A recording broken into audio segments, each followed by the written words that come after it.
Then the Lord said to Moses, "Tell the Israelites to turn back and encamp near Pi Hahiroth, between Migdol and the sea. They are to encamp by the sea directly opposite Baal-zephon. Pharaoh will think the Israelites are wandering around the land in confusion, hemmed in by the desert. And I will harden Pharaoh's heart, and he will pursue them. But I will gain glory for myself through Pharaoh and all his army, and the Egyptians will know that I am the Lord." So the Israelites did this.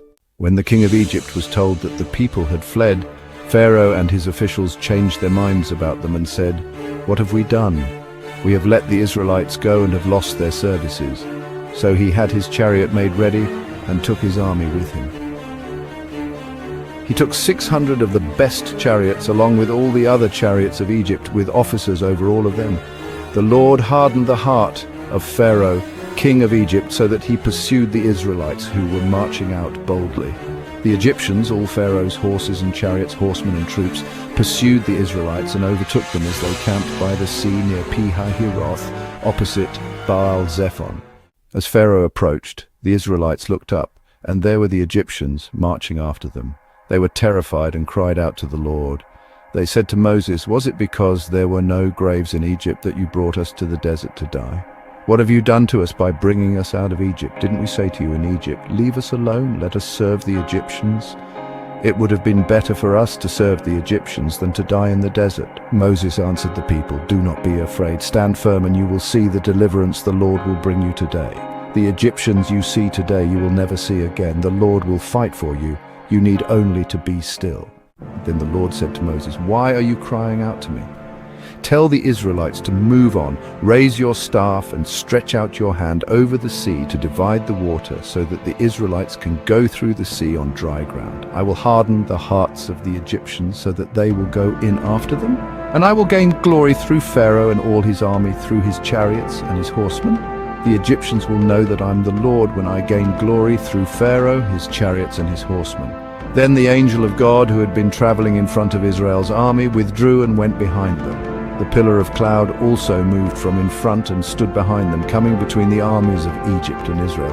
Throughout the night the cloud brought darkness to the one side and light to the other side, so neither went near the other all night long. Then Moses stretched out his hand over the sea, and all that night the Lord drove the sea back with a strong east wind and turned it into dry land.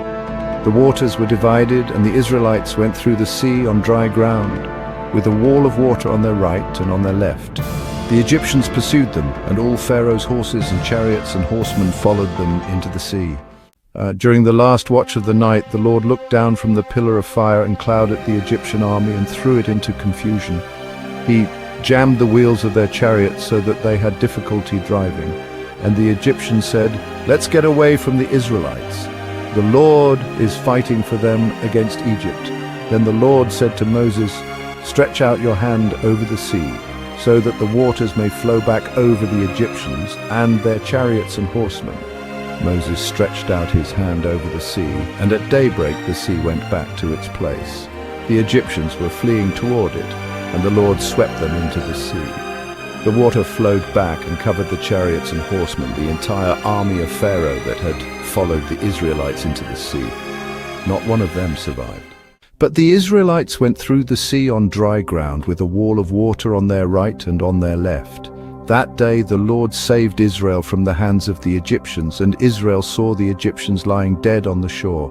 And when the Israelites saw the mighty hand of the Lord displayed against the Egyptians, the people feared the Lord and put their trust in him and in Moses his servant.